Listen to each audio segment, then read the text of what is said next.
Salam sejahtera dalam kasih Tuhan Yesus bagi kita semua. Di hari ini selamat berkuda lagi dalam renungan harian keluarga Gereja Masehi Injili Minahasa Jemaat Gemi Maranatha Pasaten. Kita percaya hari ini kita mengawali akan kehidupan kita dengan selalu bersyukur kepada Tuhan dan berterima kasih bahwa kita boleh ada hari ini semua karena kemurahan Tuhan.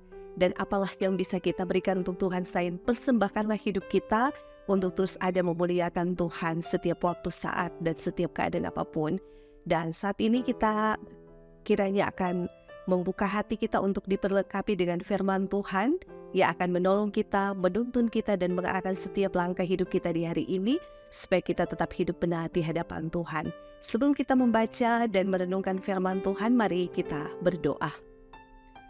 Kami percaya Bapa, di hari ini Engkau yang memberkati kami, menganugerahkan kami kehidupan dengan segala limpah berkat yang telah Engkau nyatakan bagi kami semua dan bagi seisi keluarga kami. Mengawali akan segala tugas pekerjaan kami di sepanjang hari ini, kami datang kepadamu, beribadah, memuliakan Engkau Allah yang hidup, yang tetap berkarya dan memberkati kami sebagai umat-Mu. Kami sadar Bapa bahwa kami adalah manusia yang berdosa. Kiranya Engkau mengasihani kami, mengampuni kami, sehingga kami diberikan kelayakan di dalam Engkau untuk datang menikmati persekutuan kasih sebagai orang-orang yang percaya untuk selalu menerima kebaikan Tuhan. Kami bermohon firman-Mu dinyatakan atas kami, memperlengkapi kami supaya kami tetap hidup benar di dalam takut akan Tuhan. Kami menjalani kehidupan kami di tengah-tengah dunia ini. Ini doa kami Bapa, kami menyebut firman-Mu di dalam nama Tuhan Yesus Kristus yang adalah Tuhan dan Juru Selamat kami yang hidup. Amin. Saudara-saudaraku yang diberkati dan dikasih oleh Tuhan kita Yesus Kristus, firman Tuhan hari ini yang memberkati kita semua dalam kitab Injil Lukas pasalnya yang ke-6, ayatnya yang ke-29 hingga ayatnya yang ke-30.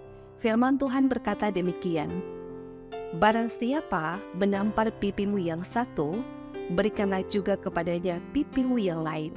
Dan barang siapa yang mengambil jubahmu, biarkan juga ia mengambil bajumu.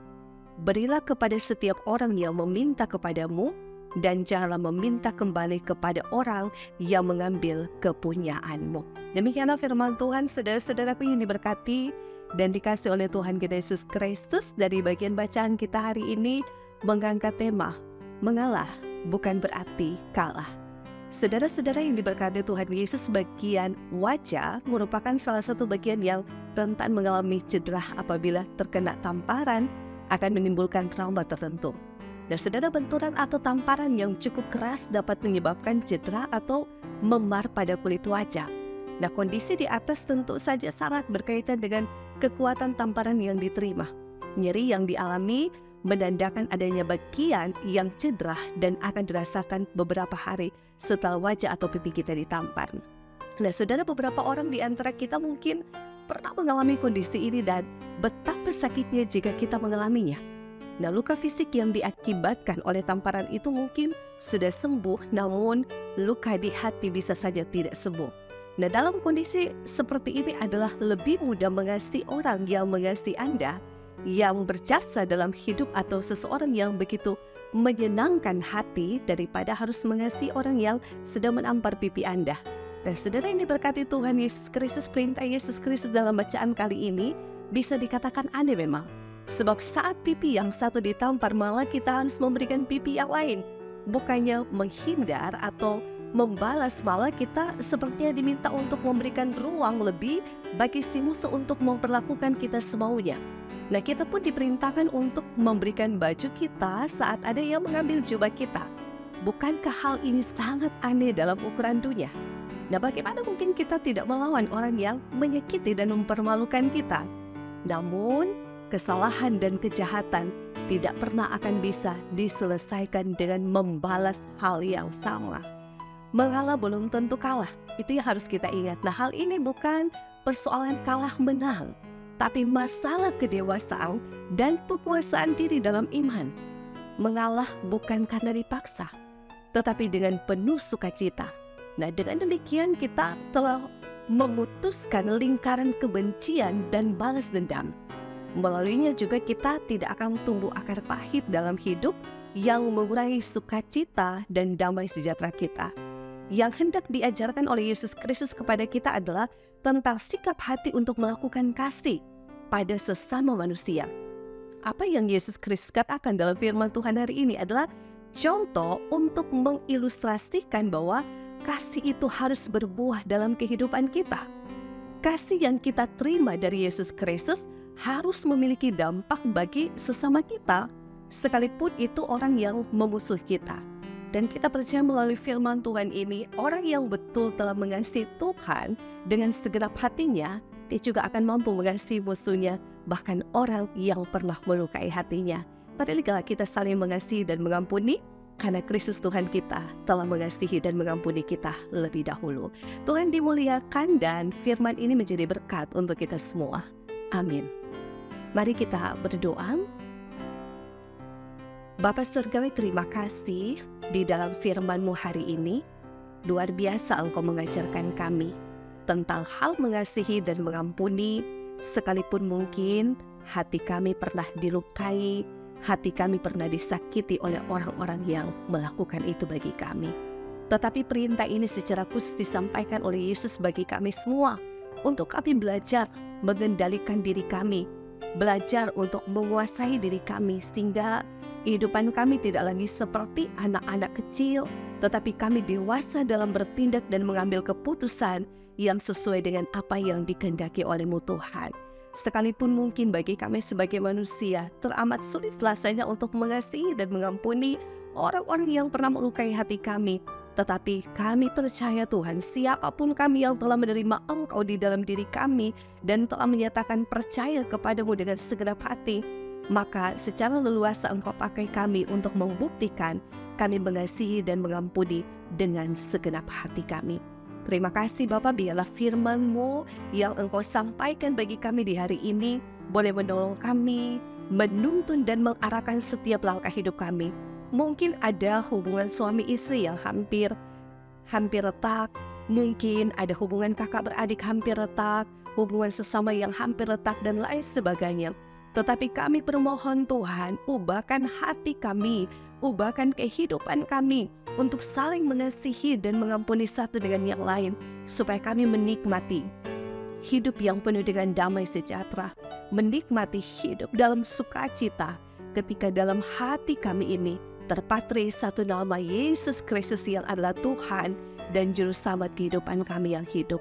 Terima kasih Bapa, hari ini kami akan menjalankan aktivitas, tugas dan pekerjaan kami. Kami memohon Engkau berkati kami dan seisi keluarga kami. Apapun profesi pekerjaan kami, diberkatilah kami semua. Agar apapun yang kami kerjakan, biarlah Tuhan Allah tetap dimuliakan. Kiranya berkat kesehatan, kekuatan, keselamatan di dalam Tuhan boleh menjadi bagian seisi keluarga kami. Nama-Mu yang kudus selalu kami puji dan kami muliakan. Terima kasih Bapa, kami percaya Engkau juga mengasihi saudara-saudara kami yang hari ini boleh merayakan hari ulang tahun kelahiran dan hari ulang tahun pernikahan. Tuhan berkati segala ungkapan syukur mereka. Jika pun ada yang sakit, baik yang dirawat di rumah ataupun di rumah-rumah sakit, ya Tuhan, kepada siapakah mereka meminta pertolongan selain pertolongan itu datang di dalam Engkau. Kami percaya dan kami masih meyakini sampai hari ini bahwa ada mujizat Tuhan, ada kesembuhan di dalam Tuhan yang kiranya akan mereka nikmati dan alami dalam pengharapan iman yang terus mereka bawa dalam doa setiap waktu dan saat. Ya Tuhan, berkati hamba-hamba-Mu yang melayani, baik sebagai diaken, penatua, guru agama, dan para pendeta, semua perangkat pelayanan yang ada, yang melayani dengan sukacita dan kegembiraan. Biarlah semuanya diberkati, diperlengkapi untuk menjadi berkat dan terus memuliakan Engkau Tuhan. Ketika pun kami hidup di tengah-tengah negara kami ini, kami percaya Engkau berkati bangsa di negara kami, memberkati pemimpin-pemimpin kami, para pemerintah yang menjalankan roda kepemimpinan mereka. Biarlah mereka menjalankan itu dengan sebaik mungkin, sehingga kami pun di dalam persekutuan masyarakat, berbangsa dan bernegara akan tercipta tali persekutuan bersama yang hidup rukun dan damai, yang tentu di dalamnya kami percaya di situ Tuhan hadir menyatakan tentang bagaimana kehidupan sebagai orang-orang yang terus menerima dan menikmati kebaikan di dalam Engkau. Terima kasih Bapak untuk hari ini, kami sungguh diberkati. Kami akan menjalankan aktivitas kami memohon Tuhan berkati kami, sertai kami, sehingga apapun yang kami lakukan dan kerjakan, biarlah Engkau tetap dimuliakan dalam kehidupan kami. Ini doa kami Bapak, ungkapan syukur kami yang kami persembahkan hanya di dalam nama Tuhan Yesus Kristus, yang adalah Tuhan dan Juru Selamat kehidupan kami yang hidup. Amin. Saudara-saudaraku yang diberkati dan dikasihi oleh Tuhan kita Yesus Kristus, kita sangat meyakini bahwa hari ini kita mendapatkan kekuatan di dalam Tuhan. Jangan pernah menyerah, jangan pernah putus asa untuk melakukan hal yang baik, karena kita pasti akan terima hal yang baik di dalam Tuhan ketika kita mengupayakan hal yang baik juga bagi sesama kita. Semoga hari ini kita semua berbahagia dan diberkati Tuhan bersama dengan keluarga kita masing-masing. Shalom dan damai di hati.